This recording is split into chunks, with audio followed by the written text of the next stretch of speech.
What's it gonna be? One more! Oh my God! My brain's gonna explode. My brain's gonna explode. There's something sinister afoot, absolutely. Hello, everybody, and welcome in to the Slightly Biased Show here at the incredible Haymaker studio. Make sure you guys leave a like on the stream. Make sure you guys subscribe to both my channel, the Haymaker channel, link in the description. Also, Kirk, Kirk was you're a playback refugee as well. Yes. Yeah, one of the many.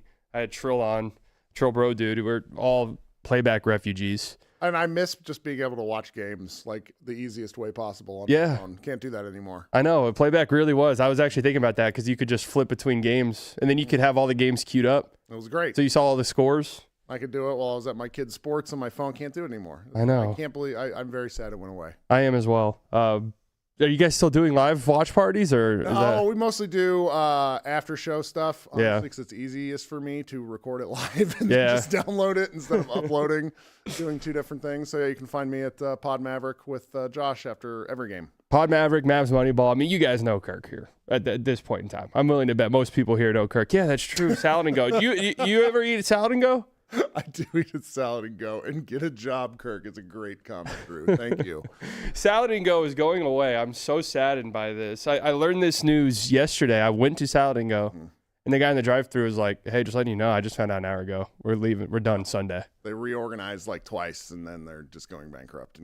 It's a didn't really make sense how they could sell a salad for $5, but I am sad it's gone. I'm very sad that it's gone because you don't find that anywhere. You can't find cheap, healthy food. No. Anywhere. It's such a shame. Well, I'm happy you're here. It's honestly kind of funny because I saw you tweeted yesterday about I think before the Trae Young trade, about how you don't want to do the Rookie of the Year debate this year with Coop and VJ and Khan, and you just want to appreciate these guys because I wanted to talk with you about this anyways because it's kind of fun. Oh, I'll talk about it with a person. I don't want to talk about it on the internet. Okay, yeah, that's totally. Yeah, like I don't feel, you tweet the wrong thing, and I can't help but looking at my mentions and having, first name, lots of last numbers with their terrible opinions. Yes, screaming at me. That's not of interest to me. But the actual Rookie of the Year debate is a lot of fun. It is a lot of fun. It is a lot of fun. But it's funny that we're back here because there was a time where there was a Luka and Trae Young. I don't want to say serious debate because it was kind of like, you take one look at the stats and I was like, come on, this isn't a debate. Right. But it was a hot topic issue at the time. I guess let's just start here because I haven't talked at all since the trade last night. Trae Young traded to the Washington Wizards for CJ McCollum and Corey Kispert. And that's it. That's it. That is all. Trae Young is a salary dump trade in 2026. If you would have told anyone that Luka Doncic and Trae Young would have been traded for a grand total of one first-round pick at any point in the last, let's just say 18 months ago, they would have looked at you like you're crazy. And this trade isn't entirely surprising. Atlanta's needed to pivot for a while. Yeah. I think the max salary slots put teams in predicaments where they're forced to pay people who are almost become sunk costs immediately, Trae in particular. Yeah. They tried to build the team around him the same way that the Mavericks built around Doncic, only it's even worse. I saw a really nice, I don't know who said this on the internet, but I saw a good take that Trae's just lost a little bit of a step, and you can't be undersized, bad at defense, and slightly losing whatever athleticism separated you. And he's just such a horrid shooter this year. I think this is a great move. And going to DC is particularly hilarious because I think when I saw that he was interested in going there, he wanted to go to Washington, DC, I lived there for 15 years. That's not a place people go to play basketball. And he looked at that and what's the meme? I saw what you've done for others. Oh yeah. He looked at what, the DC area did for Bradley Beal and giving him the ultimate golden parachute and wonders. Still a crazy contract. I just wonder if they'll work out an extension there. I mean, I do feel bad for some of the Washington younger players because now they just aren't going to have the ball as much.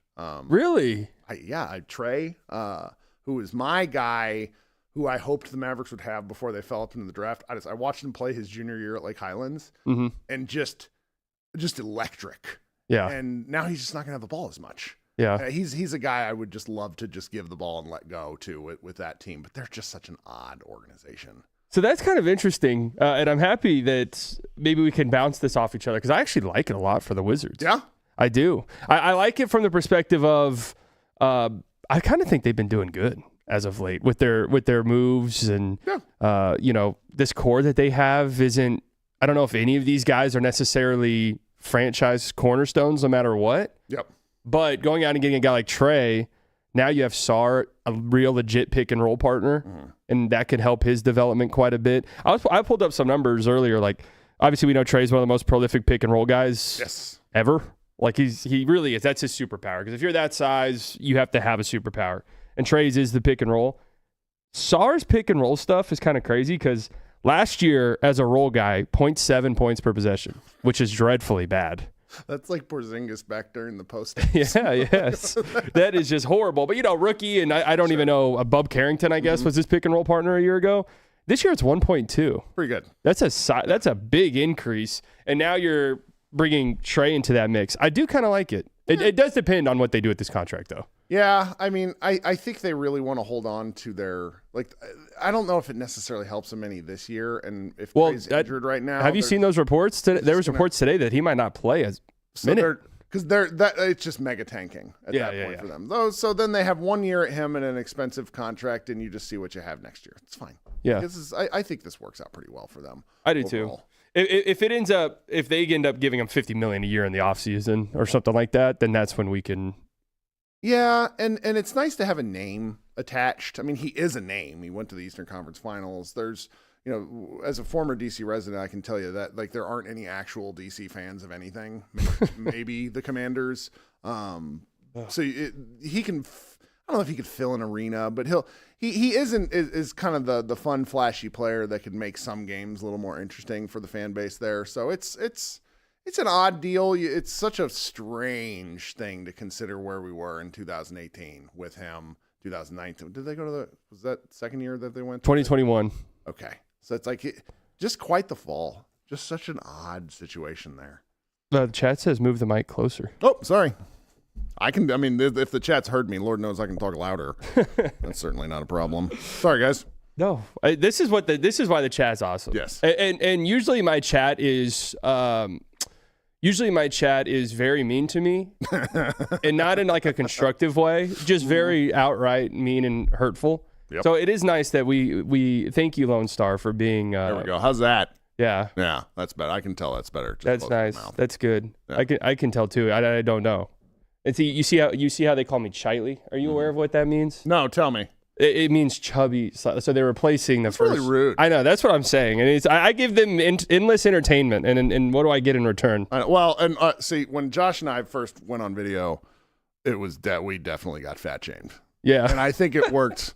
And Josh, nobody knows this. Josh is 6'8". Josh is an enormous human being. You are also deceptive. I would say deceptively tall, but I've known you're tall. Right, we play. I met you at that basketball tournament last summer, and it's being on camera does it forces you to be like, all right, I can no longer look like death every day. Yeah, that's true. I've lost weight since I've started this too. It is kind of like if I'm gonna put my face out there, I might as well take care of myself a little tiny bit. That's right. Get a podcast, guys. You'll lose weight. It's funny because people always say Nick is deceptively tall. Mm-hmm. I guess it's just, do people just assume we're all short? I think so. I've been called deceptively tall. My favorite part about going to NBA Summer League is you find two kinds of basketball writers. The ungodly, huge, like Nate Duncan, enormous man. Tim McMahon. Yes, Tim McMahon, tall guy. And then you find the guys that Tim would shove in lockers. Yeah. That are all about 5'4" and love basketball, but never really played basketball. So it's very funny. The staff of Mavs Moneyball, everybody that writes for us, except for my guy Jordan, is about 6 foot tall. Yeah. And that's just surprising to people. It's like, well, we like basketball because we played basketball in most circumstances. So I know it is funny. There was a couple ones I got. I remember during the Mavs playoff run, I was at games. Well, you're taller than I thought, and in this one, you're skinnier than I thought. I was like, what the fuck does that mean? I'm skinnier than you thought. I'm taking that as an affront. Well, Nick's special because he's just the Texas classic with the bigger the hair, the closer to God. Yeah, and that's him. Yeah, that is true. That is very true. Trae Young traded. We'll see what this means for Atlanta because I do think this could have AD implications 100%. I am pretty convinced he ends up there, and I don't know why. Well, I was thinking about this today. Stein, they did the Washington thing. with Atlanta, and Trae ends up going there. Stein named Atlanta and players specifically, which I found interesting to begin with. I don't know. I mean, I know we're going to talk about AD a little more later. I'm just very confused as to the market for Anthony Davis. Yeah. Like, we have how many years of data? Like, how many? He's been in the league 13 years? Yeah, something like that. We know he is. Yeah. I'm going to be interested to see how this works out for them because, like, the Hawks have some fun pieces. They Jalen do. Johnson is ridiculous. If I played fantasy basketball, he would be the guy that I would just, like, seek out to get just so I could look at his box scores most nights because he has these preposterous lines. Like, he had a 7-7-7 streak that I just, wouldn't have known was a thing, but it's like you occasionally look at his lines and he's like, oh, he's got 14 points, 13 rebounds, and 11 assists and 4 blocks. And it's like, that's not a lot. Like, who's doing this? No, I know. He's taken a gigantic leap. Like Andre Kirilenko on steroids. Like, it's just, it's a fun to watch. And, you know, the East is so weird. I know. This is why I think the AD market could be more robust. Which would just please me to no end because I have set my expectations to cap clearing. I would be happy about that. And anything more than that, I would be, you know, whoever, if we know that one particular person in the Mavs front office were to pull off a deal and say it's fantastic, it's a first-round pick, give that guy the title immediately and just move along from it. Let me tell you my theory. Sure. I think Kidd is the next GM, and I think it's already kind of agreed upon. Pain? I don't know. I mean, maybe. You know, his whole history of power. He's wanted it. Would be fine, but would he be like coach GM? Does he not want to coach anymore? I think it would be. So the reason I say this, and I never even thought about it, I had 3 different people mention it to me in a span of a week, all separately, completely unrelated. Okay. They were just like, hey, Kidd to the GM. I mean, if he saw Nico going to play golf after setting the town on fire, maybe that's appealing. Yeah, maybe. You just do your job. Like, there's not... how much work does a general manager do every day other than shaking hands and kissing babies before games? Apparently, I'm kidding. That's what some do. That's Rob Pelinka. That would be interesting. I don't hate it. I mean, my expectations for what comes next are so low. I mean, my whole thing is like, if it were Riccardi or Finley, sure, why wouldn't they just be elevated already? I don't know. Like, that's this whole deal. The timing of that is so bizarre because it sort of undercuts the Mavs' abilities to make deals. Because one of the things that drove me crazy about the Cuban era is it became very clear, particularly like during COVID, no one knew who was in charge. And I hate that managerial structure. That just isn't like, you have to have a point of contact, someone who is in charge. Matt Riccardi and Michael Finley can both be great at their jobs, but if neither is imbued with like that sole authority, that becomes a problem. So it maybe, you know, over the long term, maybe this won't be great for the Mavericks, but you know, the market for AD, if there is any market, and I think there kind of has to be like the Raptors, the Hawks, him as a closing piece for a team is cool. Yeah. Like he was sort of set up to fail here. 100%. Particularly after Kyrie went down, where it's just like, he was never the guy. Yeah. He's never been the guy. He's a play finisher. It's fine. Yeah. On those teams, if he plays how he's played with the Mavericks when he is like clearly carrying, like the Sacramento game drove me nuts because he was like, I'm going to destroy these guys, but was just a little sloppy early. Yeah. And then he didn't actually get it together. Fourth quarter, he was fantastic because he stopped doing annoying stuff and rolled to the rim. And if he does the things he's good at, he is fantastic. Like top 3 center in the league for me. Absolutely. But if he wants to do, I'm late stage LaMarcus Aldridge, please let me shoot jumpers. That's not, it's just, what does he want to do? I just, one of the things, I don't understand this with players where it's like guys want to be something different than what they are. Mm-hmm. Like being a star in your role and winning sounds a lot more awesome than just taking, 25 jumpers a game or, going 7 of 23. Granted, it wasn't his fault. That was just he had a rough night at the rim. Yeah. Against Sacramento. He did. That was kind of a weird That's game not for him. Right. The 5 missed mid-range jumpers, unfortunately, is him. Oh, well. Yeah, he's always had this infatuation with those long jumpers. And I think part of it might be this sets up everything else in my game, even if I miss them. Mm-hmm. But I think also part of it is I don't want to be banging in the post for 48 minutes. Sure. I just when he makes a move, when he faces up and goes to the basket quickly, he's awesome. Yeah. When he faces up and like does the little behind the back dribble or something, I know it's a bad shot. Yeah. And you can tell the moment he catches the ball if he's shooting it long too. Mm-hmm. It's just like the way he's in rhythm on the catch. But on either of those teams, the Hawks or Atlanta, who both are like they have long guys, like that makes them instantly more interesting. Like I don't think he fits with Detroit. I wouldn't want him unless him and Duren center rotation. Right, yeah. Him and Duren's a little wonky. And if he wants like it, and then also quite candidly would free him up to demand to play power forward. I think you have to put him in a position where he's like, sorry guy, you're the center. Yeah. If you want that extension, this is the position you have to play. Yeah, I wonder honestly if teams might be telling them that, where it's just like, you can replace Jakob Poeltl if you want. Yeah. Like you're not replacing Scotty Barnes or Brandon Ingram. Well, that was what pleased me. You know, just it took a little weight off my chest yesterday. I don't remember which article it was, but said essentially the Mavericks aren't like the clutch representatives know that the Mavericks aren't super interested in an extension with him. I just the starting off point being, a max extension is 4 for $275. Yeah, that's into a madman. I mean, that's come not to the happening. table with something reasonable. Yeah. Then you can have the discussion. I know that's not how contract negotiations work, particularly with Rich Paul, but gosh, it would be if somebody had said, all right, he's searching for something like a 160, $100 million less than what his max is. Even as much as I'm not a super big fan of his, I was like, maybe. Yeah. You know, it's less than $1 million a game if I expect him to play 50 games a year. So there's just a lot there with AD. It's very complex. He weighs, he has that, wear the fact that he was part of one of the worst trades in sports history. I know. That's actually probably more than anything why I think it would be best to move him on from Dallas, just because there's like an existential weight on him.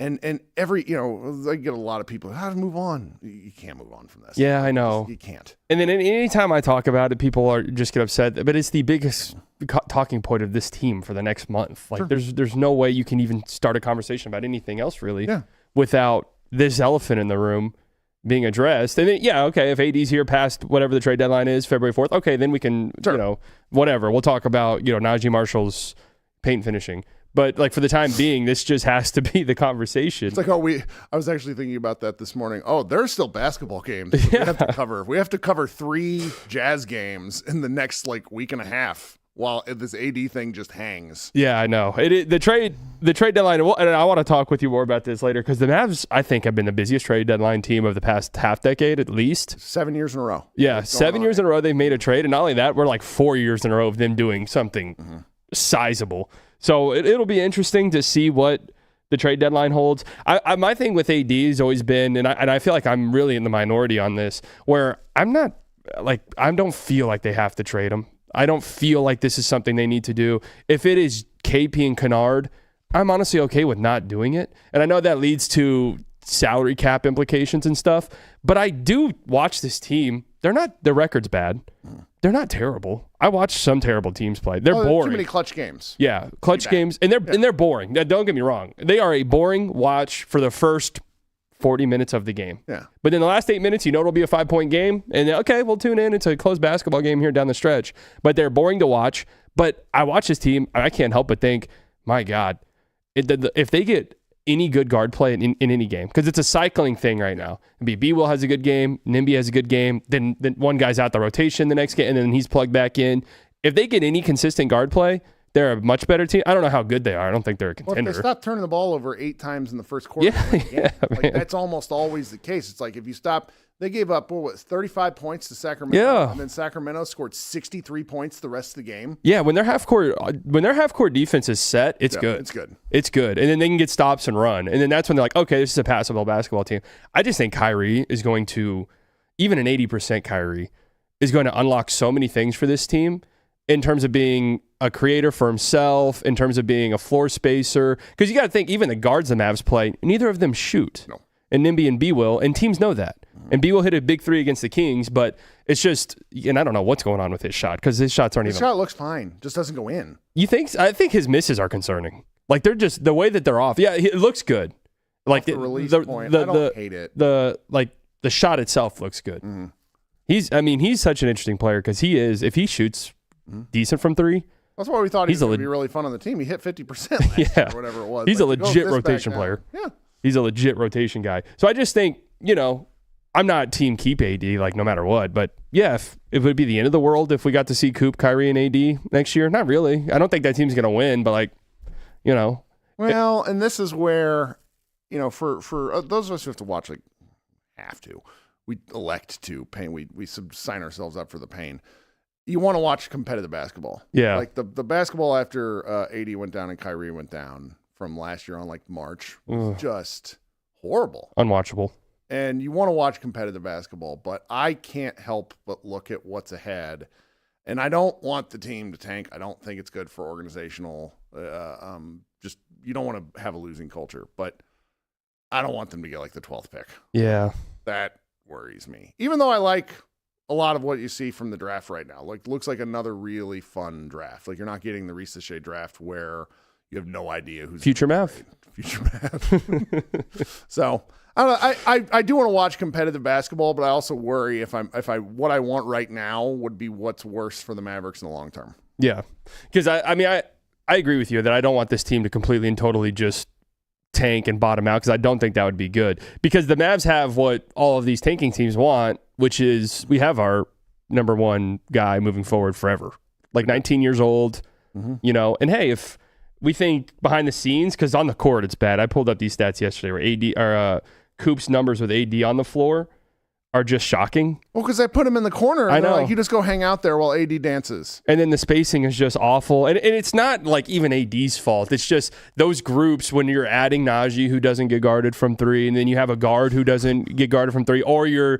doing the no guard, and now PJ's out there who also doesn't really get guarded from three. This is where I think it was Tim Cato who said this to me. He probably said it off the record, but I don't. It's love you, Tim. Where he's just Nico Harrison did not value on-ball creation at all. And it's just how do you watch the last 10 years of the NBA and not value on-ball creation? Well, it's like he watched the defense, where it's having a bunch of big guys who can switch, that is the formula. Mm-hmm. But all those teams score too. Yeah. The score, it's so painful. I know. The vision thing is hilarious. And we joke about it for any time. I thought the trio of Nembhard, AD, and or the trio of Caleb Martin, AD, and Max Christie, I nicknamed the Vision. So anytime any of them did anything. Well, we're just to the point in the season where it's very clear who Jason Kidd does not want to play. D'Lo, poor guy. Yeah. That's where him and Kidd had a very clear disconnect, and you almost wonder if Kidd was setting the guy up to fail. Yeah. Because that video is so funny in hindsight. Hilarious. Poor D'Angelo, and then you see Jaden Hardy, who he's the happiest rec league player of all time. He gets out there on the floor. There's no situational awareness, anything. I'm going to shoot the ball. And some games they need that. Yeah, that's true. Some games it's also man, it'd just be nice if he could play 8-9 minutes, and they can't even do that with him. I know. The Hardy one breaks my heart because I really did think that he was going to turn into at least a playable guard. Yeah. But he is just a shooter, and there's really not much else that you're getting in terms of what he brings out there. But some of these Coop numbers with AD on the floor and without. Pick and roll, nearly a point per possession without AD on the floor, which kind of surprised me. I don't. But 0.6 with him on the floor. Why are they not using those two together in those situations? I don't understand why they don't let Coop set ball screens more. That's one of his main. He's such a good move. He knows where to go just instinctually at this point. That seems like a real. It's like when they wouldn't run Kyrie Luka pick and roll. Yeah. We can't spam the thing that works, and it's well, why? You got to if you want to go to the playoffs, run the things that work. It's one thing if you're the 4 seed and you don't want to put everything on film. Trying to get somewhere, if that's what the team wants to do. I just don't understand a lot of the offensive coaching. Honestly, though, it feels like Jason Kidd gets to January. You look at his January and February records, they suck. Yeah. He takes a vacation in these months where he's just all right, we're going to see what's happening. And you hear players talk all the time about how this is the worst time of the year. Sure. And so I wonder if Kidd as an ex-player is just what, guys, let's just get to the All-Star you remember at this point last year, we were watching Spencer Dinwiddie play Luka Doncic run through a package 6 times. Yep. It's let's just Spencer. I don't know. We're at a painful point in the year. The Spencer one was always funny in 10, where it'd be defensive possessions, and they would sub those guys in. And people would be like, why? And I'm like, they think they're good defensive players, clearly. That's right. I don't know why, really.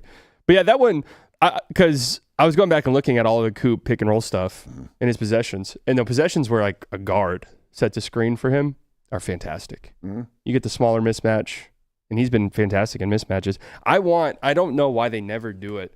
I want Coop to set ball screens for anyone. And he's willing. Yeah. I don't think Luka was ever willing. No, Luka didn't want to do it. But somebody like Coop, it causes all sorts of disruptive stuff. You get him. It's funny. I have a 9-year-old little boy, and like I try to explain to him, like the middle of the floor is where all the damage happens. Yeah. You get the ball in the middle of the courts where Dirk used to kill people. The defenses have to make the choice. And so you put Coop on a side pick and roll, even at the top of the key, you do something, you get him there, 15, 17 feet. He's gonna draw a foul. He's gonna make the right pass if he gets the ball. It's why it's so sad that Lively's hurt, because I would have liked to see like Coop Lively pick and roll action. Yep. And I'm still a bit of a Lively truther where I think he can do stuff we haven't seen. When Lively plays, there's no denying how. You think there's like another level he can take? I don't know why. I think Are you a Giannis? Are you a Lively Giannis guy? I guy? into the Rafael Barlow stuff of like I watched him hit 12 threes in a row when it was midnight or whatever during his warm up. So that's part of it, but. It's just Coop as a ball screener should make more sense. And they just this handoff offense sucks. I know. It has always sucked. The press that they put on us where it's like, oh look, we have the former Sacramento coach, the former Suns coach. And it's like, well, was he good at either of those places? I bought into that shit too. No, it's hard not to. I know. I'm a sucker, man. Somebody on here said Kirk's my favorite Mavs curmudgeon, and it's just like I can't help it because I just look at this and I'm like, this sucks. Yeah. And you don't watch something to say it sucks. I apparently do. That's one of my faults. But no, that's that's how I am with Cowboys. So that's where my fandom is with the Cowboys, where I'm like, no, this will be terrible. This will be terrible. Mavs, for some reason, I'm like, wait a second. I get it. Like, I can talk myself into literally anything. Like, I talk myself, and I actually still defend the Caleb Martin Grimes trade. Really? I defend the process a tiny bit. I still think they were trying to make a power move for Kevin Durant. So I think it was like they're building up like a low-level asset chest. Yeah. Like, here, we'll send you some guys that at the trade deadline or in the summer? In the summer. Okay, so I that's one of my theories is if they didn't win the lottery, I think they would have gone for KD. Which that would have been our people in Mavericks fans, I find. I got a couple guys on staff that are like this. Hate KD with like a religious fervor. Really? Mm-hmm. From the Thunder days? Just from the fact that he that he can't help but be like terminally online. Yeah. Which I think is. He's tweeted me once. He tweeted. I remember he back in like 2010. It was one of his early years or something. I said something to the effect of like, "Hey, your PER, like the team's on-off numbers are better with you on the bench," and he responded to me. And he's just like being terminally online is endearing to me because I am. Mm-hmm. But he would have been a fun match. I just like watching that guy play basketball. He was appointment television for me my first year out of college. It was like him and like Zion. And so I would have loved to seen him in a Mavericks uniform. And I could, if that was Nico's vision, interesting. I would have hated it just from the I don't want to trade Luka, but at least like, oh, okay, you could sell me Kyrie, KD. AD? Yeah, you could sell that to me. AD at the 5? Sure. Yeah, that's pretty good. That is pretty good. I do wonder, to this day, I think that was in there. I mean, I know he's saying he wanted to build a 2-big lineup and a big ball lineup and all this stuff. I think he wanted like former Nike athletes and stuff people who he knew. Yeah, that was the AD thing is like he loved Anthony Davis. Mm-hmm.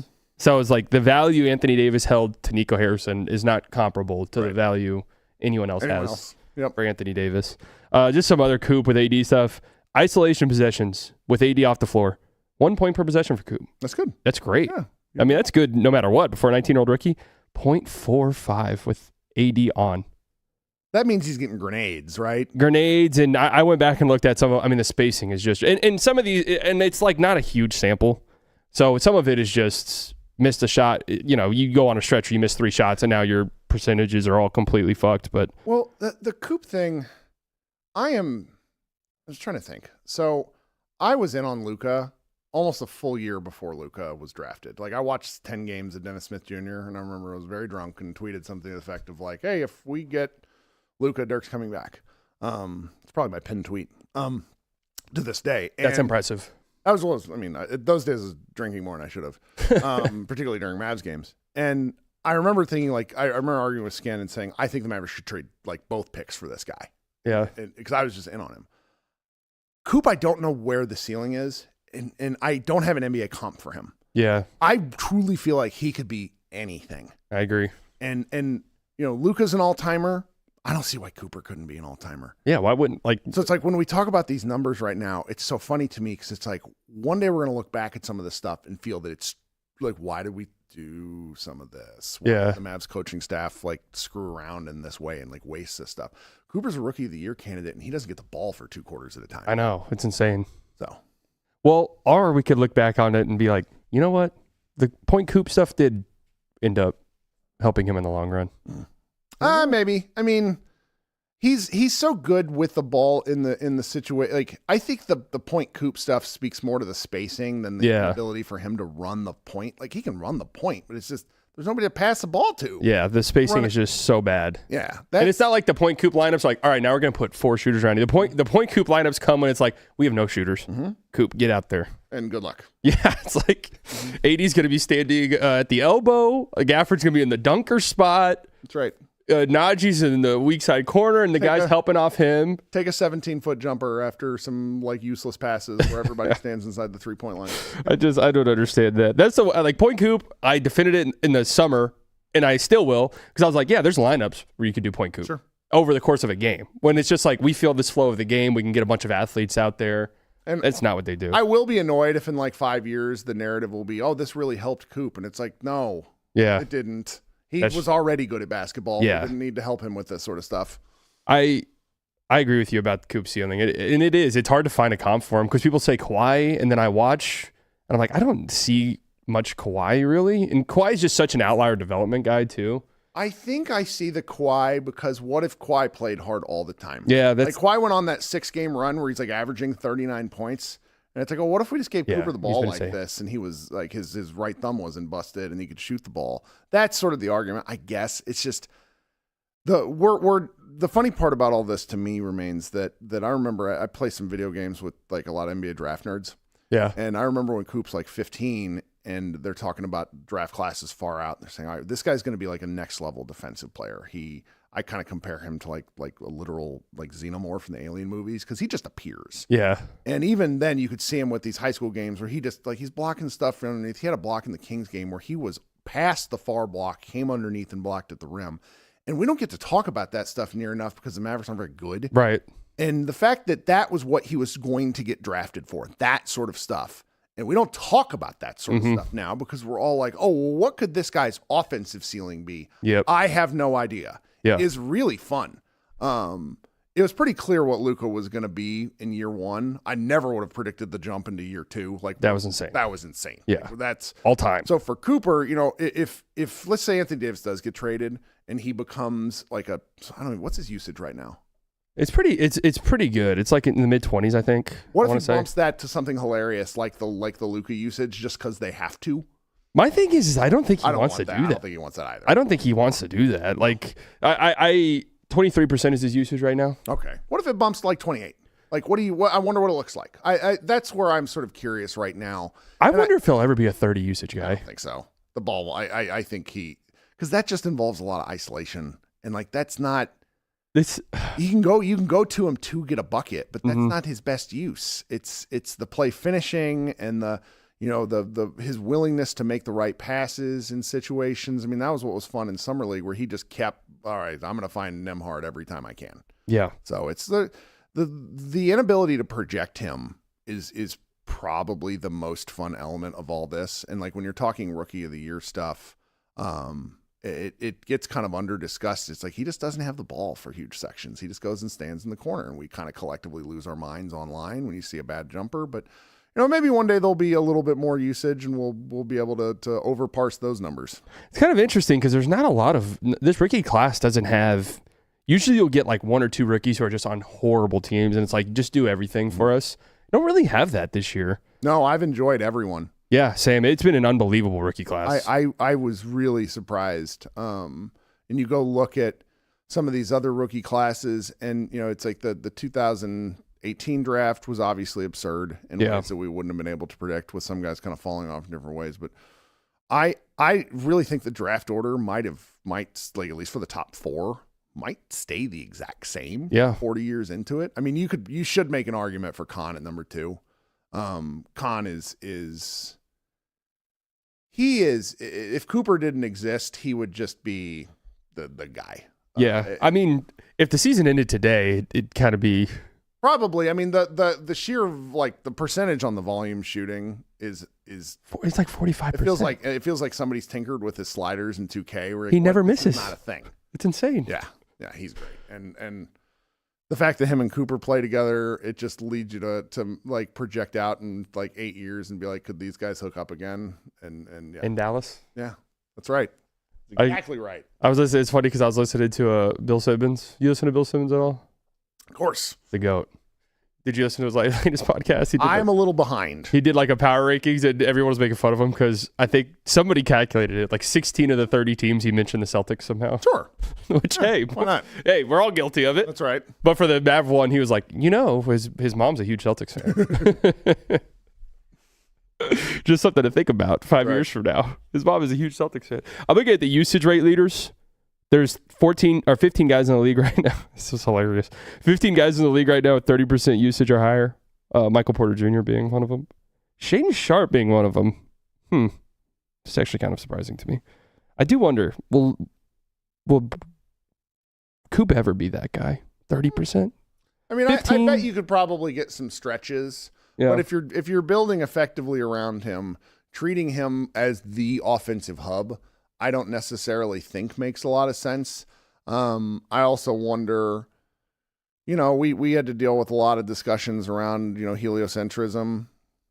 I think that the way the rules interpretations shift all the time. I mean, you watch SGA, all of a sudden he's not getting the foul calls that he's used to getting. But he's still scoring just at the same clip, which goes to tell you he didn't need that. No, never did. I think with the usage stuff, I would rather see, now that we're a year away from it, I would rather see a little bit more offensive balance within the team that I watch. Yeah. Which is why I'm so when you see AJ Demance's numbers and you're like, how could this happen? It's very I'm perfectly fine at this point in the season being very wishcasty because it's as I get closer, I'll probably curtail that back because I want to have my feelings hurt during the draft. Yeah. I was very upset when the Mavericks fell from 3 to 5 in 2018. I don't want to deal with that again. But there's just a lot of sort of how do you build around Coop and the fact that there's not any clear way, what's the best way. That's just a fun point in the fandom arc. I thought about this a lot when Luka was coming up. Where it's you really have to enjoy this part, even if it sucks because they're the games you said are sort of boring. You really, if you're a hardcore Mavs fan, you got to enjoy this part because once the expectations start to come, the fun level really goes down. Because this is the most fun part. Yeah, and on the way up, and the Mavericks obviously have a ton of challenges ahead of them, but like you said earlier, once you get the core piece, everything else becomes easier. Yeah, because if you're stumbling around in the dark like the Kings or who's another good team, I mean the Jazz. Yes, they just can't, because they don't want to commit the marketing. They don't he might be, and they just don't want to do it because they want to do things in a very specific fashion, and it's just kind of crazy to me that we got this level of lucky because I mean Josh and I talk about this fairly frequently. I think if the Mavericks didn't have Cooper, we probably would have packed it up by now. You think? Yeah, just because it's too hard. It's too hard to watch this game. I would probably watch Kasparis Yakuchonis. Yeah. I would still probably obviously be a fan of the team. I might be watching Mavs Moneyball, but would I be recording twice a game or twice after every game? No. My wife would divorce me. She's like, why are we watching this garbage? And you're talking about it then for 4 hours at a time. No, there are some locked on nights where I'm like, oh man. Yes. No, Nick, the lot Nick's ability to make chicken salad out of chicken shit is masterful. I always tell him it's unbelievable in the summer, especially when it's August and it's all right, we're going to talk about Dennis Smith Jr. today. I'm like, for 30 minutes. Yeah, he'll shoot you something so we need to assign a superhero persona to each Mavericks player. You have 30 seconds to figure this out. Yes. Where did you come up with this? That's a great one. That was definitely something he would do. All right, he's a Star Wars guy, so it'd be a big Star Wars character for Mavs players. Yeah, I mean, I just Coop. There really is. There are times where he goes downhill and it's this looks like LeBron James or Giannis And then there's the Kawhi, and then the Tatum, and then he'll have like that play he had a couple nights ago against the Kings where he gets blitzed on the pick and roll and then looks off the help defender and finds Gafford right under the basket. I mean, that's next level. What I want someone to keep track of, if you're listening out there and you're a true sicko, tell me how many former MVPs Cooper flag scores on in the clutch. Because so far in my brain, like the one over Giannis. Oh, yeah. Was one of like, holy cow. Absorbs contact midair. That was revelatory where I was like, oh, we're here now. Yeah. We're here now. Like, this is not happening in 2 years. This is right now. And then against the Sacramento Kings, Westbrook was trying to big boy him. Mm-hmm. And he just sort of shrugged him off and scored the lefty and was like, that was a great drive. This was like, I don't watch basketball the way I used to, where I would get like, I remember during like the early 2000s when Dirk was around, I would be so mad at the refs all the time. I spent all my time complaining about the refs. And now I'm just like I don't get really hyped anymore. I don't know, too much. Yeah. Like Cooper does stuff once a game where I like just kind of cackle. Yeah. And that's what's been so surprising is I didn't expect it to be appointment television. Even if it's boring, it's still, you got to watch because you're going to watch something that you'll look back on in 5, 10, 15 years and be like, oh, I was there for this. Yep. And that's pretty cool. 100%. Yeah, I've had people in my chat during games who like, you know, VJ's incredible. He's an unbelievably great rookie. Yep. And there will be times where people in my chat be like, oh, how many times has Luka been out? Or not Luka. Jeez. Whoops. How many times has Coop been outplayed by like a rookie in a game? I'm like, yeah, I don't really give a shit because I've seen Coop outplay like Nikola Jokic down the stretch of a game to beat the Nuggets. Like, I'm cool. I'll take the outplaying Jokic down the stretch of a game. That's right. Like, I think Cooper had Edgecombe's number so much in their high school circuit days that they, at a certain point, that guy's like, I need this more. I think I'd have VJ at my number 2 right now. Just really? Like long term. Sure. I love Harper. It's like a weird rookie year for him, kind of, because of the minute stuff. I love Con, and I wouldn't put a ceiling on Con really either. I think he looks like a Devin Booker 2.0 with how he just, not like an uber athlete or anything, but fantastic relocator, can shoot. Have you seen him in person? He's big, isn't he? He is big, and he has well, that's kind of D-book, though, too. He has YMCA dad ankles that make you laugh. Like, they're just like, he just has all calf just built down to his foot. Like, and it's amazing that he's kind of how my calves are. That's right. Kind of, and you're like, that's amazing. It makes him his athleticism even more impressive. But that's kind of book though, where he's not like a jump out, you know, of the gym athlete, but he's still a good athlete. I am with VJ. It's funny because I'm friends with this guy Spike Eskin who does the Rights to Ricky Sanchez podcast. The Sixers fans are psychopaths. All-time great podcast name. Yes. And he's watched so much. I mean, I think he's pushing 50, and he's watched so much sports over the years. He just doesn't get excited anymore either. And he said to me the other day, he's like, Edgecombe is a special basketball player. He's like, I've had to watch a lot of good players, a lot of horrible ones, like, but Edgecombe is special. I mean, that double block that he had was one of the funnier things I've seen in slow motion because it's just, it was like a video game where he's just like, he presses the button midair and keeps going up. And I briefly forgot he was an American. He was from the Bahamas, where I was like, we're going to get this guy on Team USA in 2032. And someone was like, hey, he's going to be at the Bahamas. Like, you know, that's not a bad team they've got. No, it's good. Aiton? Yeah. Buddy Hield? Buddy Hield. The Thompson twins are Jamaican. Or they've indicated they would like to play for Team Jamaica. I love that. Yes. But I also miss the days where these guys would get like secondary United States citizenships just so they could play with Team USA. I don't know what it is, but I find myself, and maybe it's just a David Goliath thing. Like, it doesn't, Team USA's won so many times. I don't really care.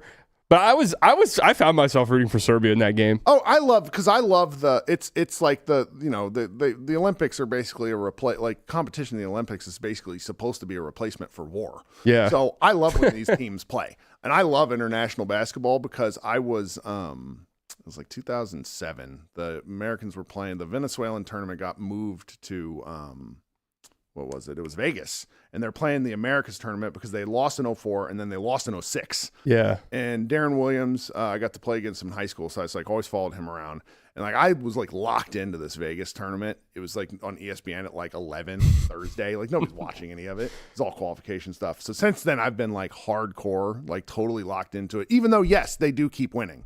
But I just loved like the idea of the best American players getting together. And part of what is fun about this draft for me is like I actually see American superstar potential for like actual MVP. Yeah. That hasn't. I mean, it's been a long time. Yeah, no, it's been. I mean, ultimately, Harden. Yeah, and so ultimately, crazy. like your nationality doesn't matter. I just think it's kind of fun because it's like it's been. What is it, like 6 straight years of American or of non-American MVP? Yeah, It's I been mean, a long time. I think even longer than that, right? might Whenever be. Harden's was. Yeah, and so it's fun to see that and be like, I wonder, because I really wouldn't have projected Coop at this level. I was very high on him, and I thought that okay, he's going to be really great, but this is just something else. Yeah, the Coop stuff is it's all of the stuff I thought he would struggle with immediately that he's been good at, and that because of that, I'm like, okay, I don't know who we're talking about. Kirk, I don't know if the Venezuelan example is the one right now. I mean, they moved the tournament from Venezuela to Las Vegas for the same reason as right now. I think the USA stuff, it would be different for me if Coop was on the team. Then I'm rooting hardcore for Coop. Yeah, obviously, and that's why I rooted for Slovenia because it was like I'm rooting for Luka. Like none of these guys play for the Mavs. Yes. So like I'd root for Dwight Powell on Canada. I want to see Coop play Wemby in like a gold medal game. And I think Coop will probably be on the 28 I think he team. might have to be. Yeah. Yeah. That's actually one of Bill Simmons' best takes. Sure. Is that if you're over 30, cut him out. Yeah. Go younger. Go young. Yeah. I love that. Just it's time for these young guys. Well, I wanted to do this because it's a fun little trip down memory lane. I don't know what day the trade deadline's on this year. It's like the 4th, the 5th. Yeah. Okay. So we're less than a month away. We mentioned earlier, the Mavs are always like the busiest team at the trade deadline, or I'd say over the last half decade, they've been the busiest team at the trade deadline. And it's always something sizable. And we'll see. I mean, if is JJ Redick sizable? I would say the last like 4 years. Yes. They've all been like pretty franchise altering moves. Yeah. And could very well be on our way to yet another one this year. So let's take a trip down memory lane and look at some of these, huh? I don't remember, so this is going to be fun. Like my old person memory becomes nothing. Well, I remember the JJ one because I thought that was going to be awesome, and then it just didn't happen. That one was great. Well, let me refresh your memory on last year. Luka Doncic, Maxi Kleber, Markieff Morris traded to the Lakers. The thing that I still to this day don't get, as well as a second-round pick to the Jazz to make this. I didn't know that. I just must have like wiped that from my brain. That's just I think he must have been like, you know what, Nico Harrison must have been like, no second round picks. We're gonna have none. We're just gonna clear the cupboard, get rid of all of them. Well, I'm thinking probably what happened was that because the reporting is that the Jazz did not know until like 5 minutes. Like they agreed to help facilitate a trade, but they didn't know what they were facilitating. And this was the price where maybe the Mavs like, if we don't include a second round pick, they might get a little. That sounds right. Yeah, just some stupid shit. Jameer Watkins was drafted with that pick, by the way. Yeah, that's fine. Yeah. For Anthony Davis, Max Christie, and a future first. We'll see what that first becomes. What happens if the Lakers, for whatever reason, are dreadful that year and the Mavs get like a top 3 pick? Does that change the? It's not fair because the NBA changes very quickly, and the Lakers have a historical ability to fail up. Yes, they do. But you look at it right now, and it's just like, I know. I don't see how they get better. I cannot believe that he signed that extension. I would not have done that if I were him. Sure. I mean, what's the point? They also traded Caleb Martin, or traded for Caleb Martin, gave up Quentin Grimes, and what ended up being the 35th pick in the draft. Yeah, not great.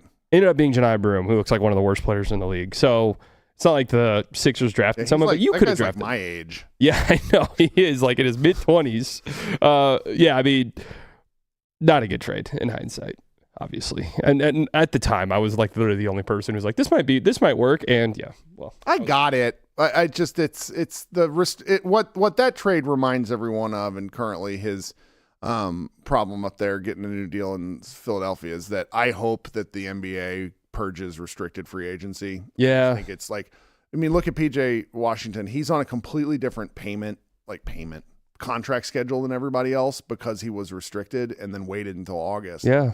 And, I sort of think that if he were able to be traded right now, he'd probably be the most valuable Maverick to be traded because his deal's fantastic. He might be the best realistic trade piece in the league. Yeah. I mean, and it just, it screws everything up, and it all for what? So it's like teams get a chance to hold on to guys. If you can't come to a deal or agree with somebody by their third year and they want to leave after their fourth, that's your fault for not being able to look ahead and see like, you shouldn't hurt players for that sort of thing. Anyway, I do kind of get the logic behind it though, because the way this league is. But I think you already have we can pay you $50-100 million more than any other team, which that should never count against the cap. That's the dumbest thing. That's a good that would be a nice thing to sort of counterbalance where it because the salary cap's just so punitive right now, and you want it to be fun, and like it really feels like the league just is like twisting itself in a knot to where it's like eventually we're gonna have a really boring time. They're gonna fix this at some point, because it is an entertainment driven league. Side rant. And people love. I mean, you've probably noticed this with numbers. People love trades and free agency. I should talk about it more, but I'm just like, I'm bad at it. And I don't I've yet to convince homie Dalton Trigg to come back to Mavs Moneyball, because he's the person who's like sitting there like, it's just, I'm bad at it.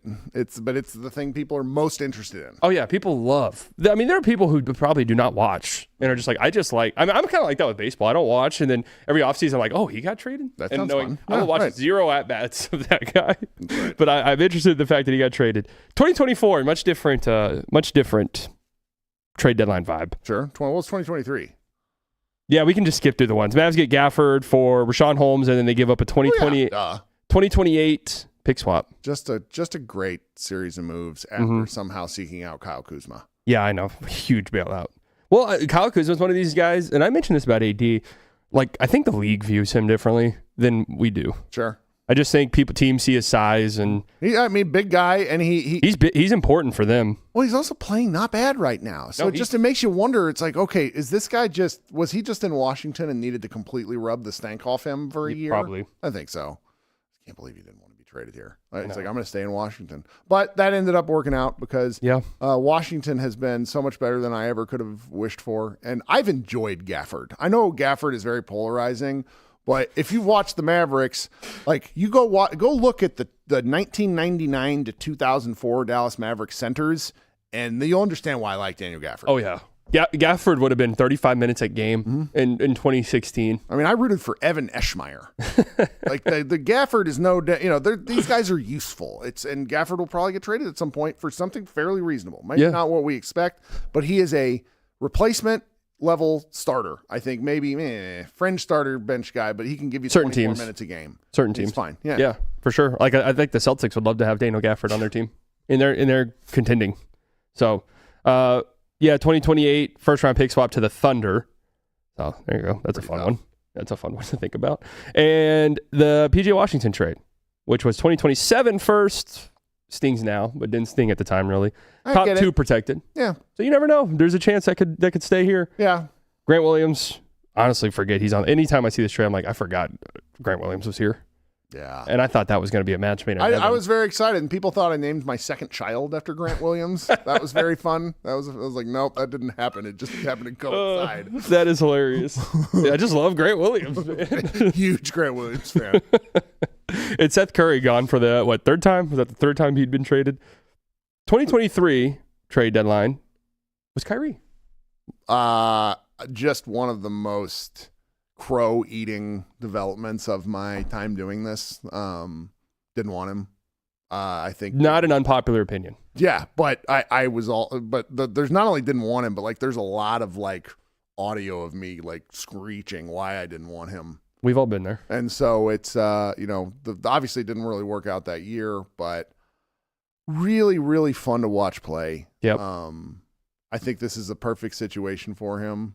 People keep asking. I've had some non-Mavericks fans ask, why aren't the Mavericks even considering trading him? And I'm like, he's a $40 million a year vibe. They love him. They love him. Like they love him. You ask anybody who's even connected to the team, it's like they adore Kyrie Irving. And his every move isn't scrutinized here. I think that in the long term, it's really cool having Kyrie Irving as a Maverick.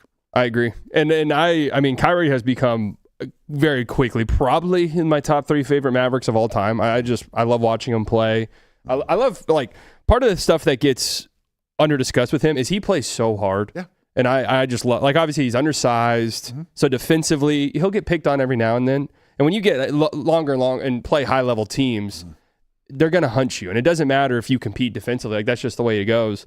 But, I mean, we joke around sometimes. We call it Kyrie our power forward because it's like he'll go up in the trees for a rebound. He's fearless. And one of the things I think, the undersized, I do think it's discussed properly. But if you were to go see him in person, it's unreal. It gives you a different feel for the undersizedness where it's just like he's out there like weighing as much as like Darren Sproles, and just the fact that he doesn't get hurt more with how his sort of relentless he is at the rim, is surprising. I was just overall great trade. And ended up being probably for a value pick one of the best trades the Mavericks have had in the last 10 years. I think. Oh, easily for sure. Spencer Dinwiddie, Dodo, 2 second-round picks and a 2029 first. I mean, you would make that trade every single day of the week again. There's no way you would never do that trade again.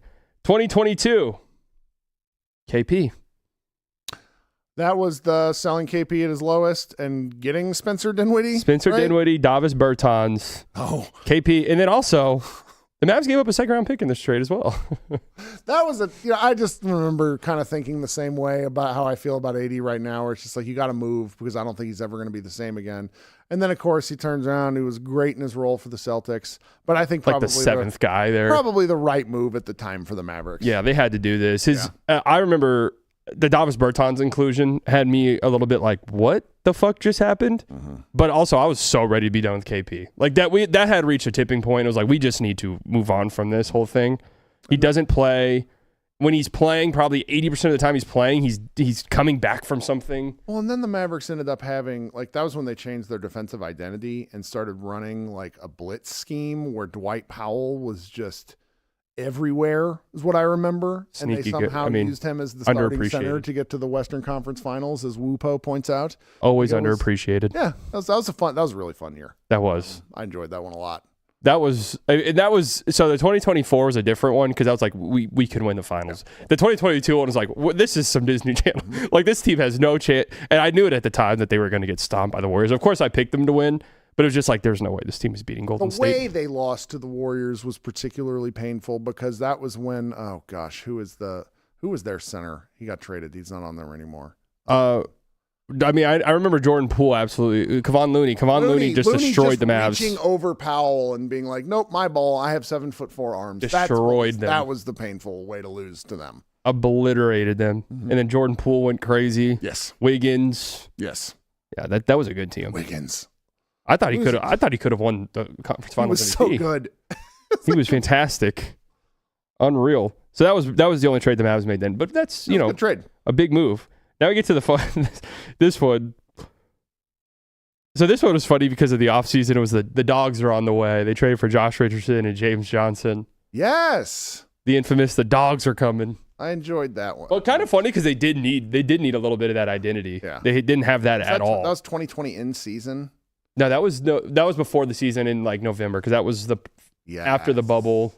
Okay. So the offseason was like in Thanksgiving. Mm-hmm. And then during the season, they traded away James Johnson. Goodbye, Wes Iwundu. I just remember articles everyone trying to talk themselves. Hey, he could maybe. And it's like, no. Wes Iwundu, man. That's a blast from the past. Honestly, that's a name I would never have said. And then I see it, I'm like, oh yeah, that's right. If you have a Wes Iwundu jersey, show yourself. Yes, please. I would love to see that actually. For JJ Redick and Nikola Melli.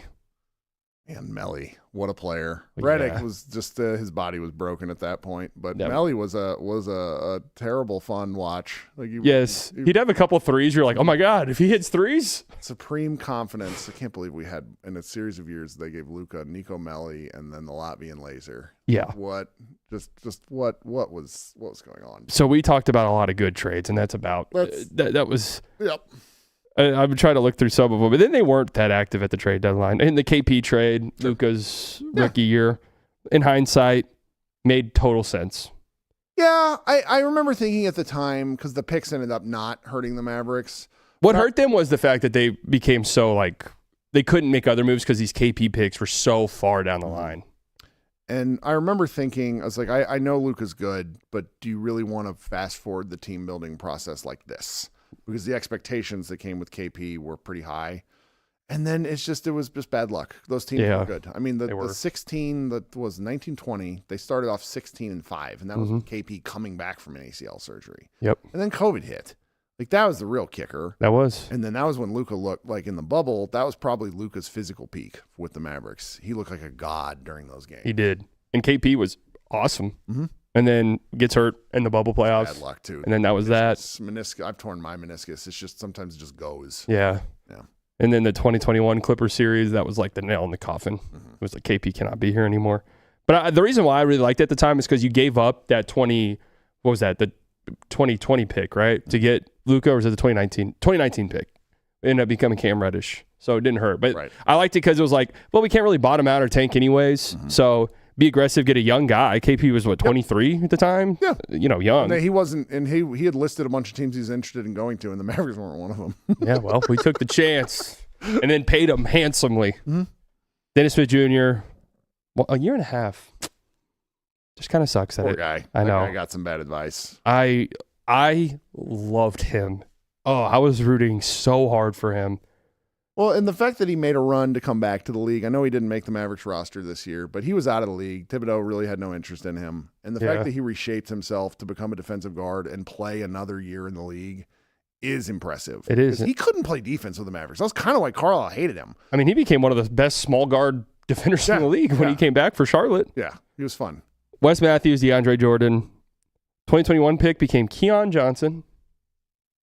2024, Keyshawn George. I mean, that got traded, but that's a good player. Yeah. But, you never know what's going to happen in the draft. Right. And that was some of the last big ones. And then they really went a long time without making an in-season trade unless this website's wrong. This website is wrong. That's okay. Well, yeah. Just fun to relive the recent It's also ones. 2020. It's also 2026 now. So when you say 7 or 8 straight years, it really only goes back to 2018. Yeah, I know. Isn't that crazy? 8 years. And again, I mentioned all of them, and it's like the Melly Reddick one is like the only one that really did not fundamentally change a franchise. Yep. So we'll see. We'll see what happens in the next month. Completely different group operating things here. Actually, we have no clue. That's right. We have absolutely no. We have no idea who's doing what. I mean, Cuban could be back in there, and we're back to square one. Which, for content's sake, would be great. That would be hilarious. For my soul and psyche would be horrible. Would Cuban be named the GM not just be hilarious? I just would die. That would be so funny. Mark and I are on better terms than we've been in a while, but like I just don't want I Mark being the booster of a team versus the decision maker for a team is just a different situation. I don't want that anymore. Yeah, I'm just. Owners should never have personnel say. They just shouldn't, because reality, like, what do you know? You know. I mean, there's some wild stuff over the years. I love how Matt Ishbia's because the Suns are good now, that they're like, yeah, Matt Ishbia's done a great job. It's like that franchise is fucked. Yeah, all they had the difference that the reason why the Suns are better this year is because they're playing the guys who are good. Yeah, it's like last year they just didn't play some of their good players, and they try on defense. Reasons. Yeah, it's actually insane. People learn this every year.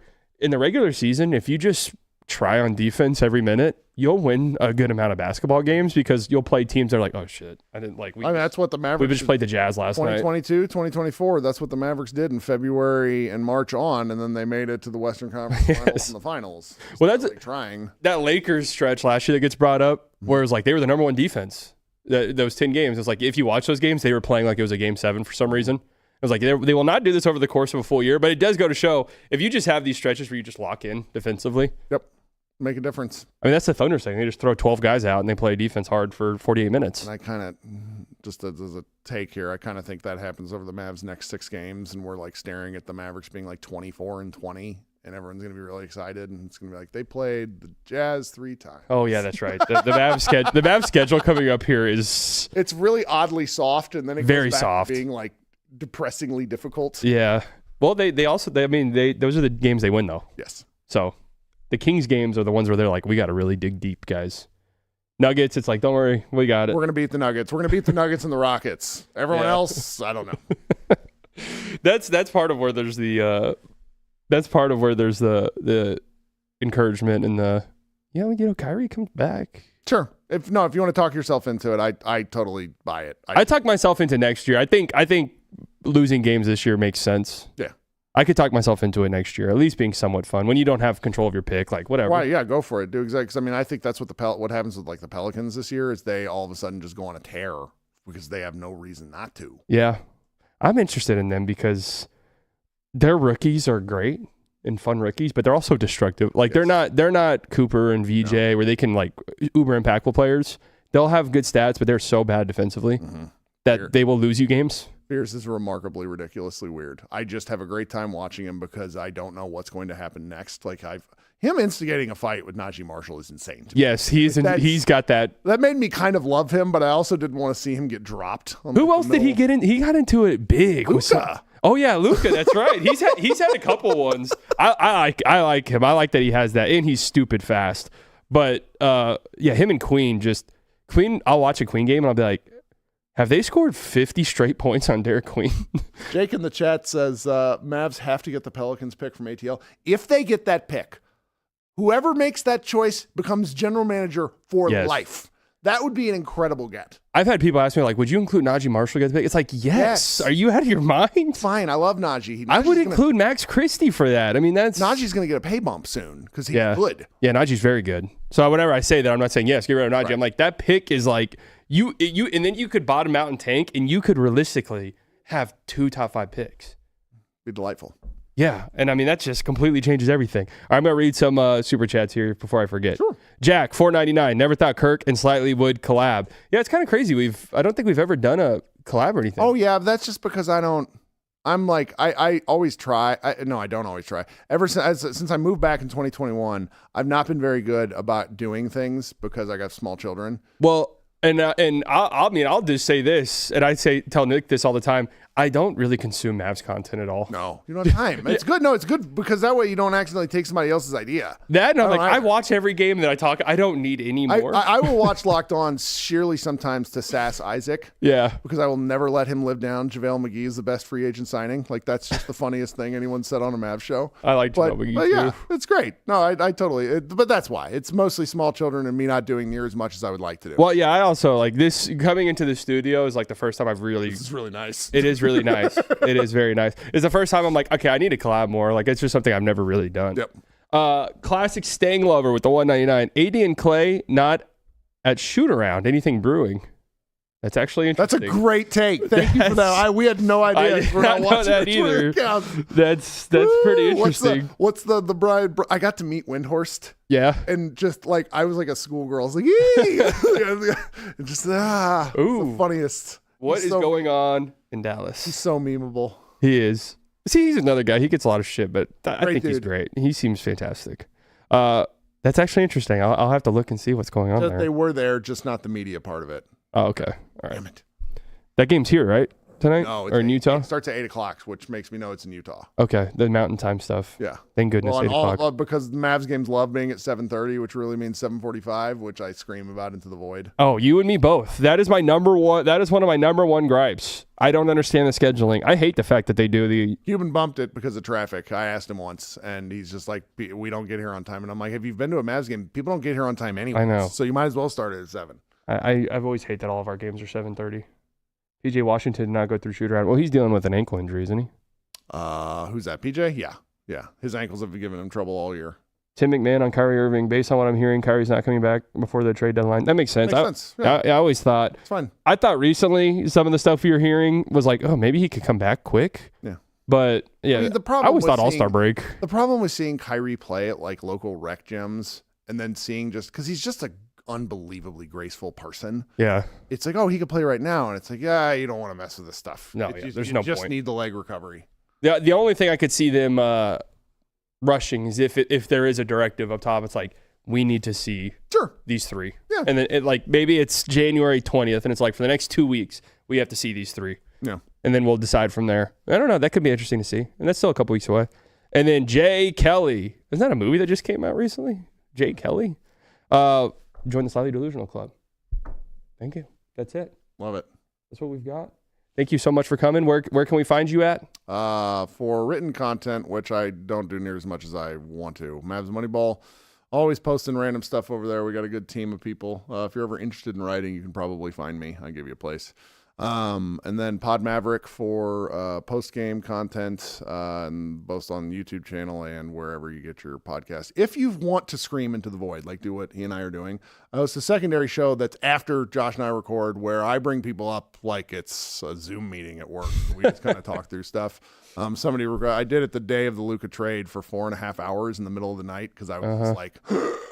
And it was fun. So it's I find that fun. Well, part of the reason why I like doing that more than pretty much anything else that I do is because it's much more productive than typing to Twitter where you're screaming at people whose faces you can't see and they become just an asshole. So yeah, that's true. That is that weird thing where when you're online and typing, it gets more and more aggressive. Aggressive every time. I didn't like the person I was becoming, and I was like, let's just do some live stuff. And I got to meet, so it's the weird, the very weird people that are up at 2 a.m. after a Kings game. We had a great time. I know. This was fun.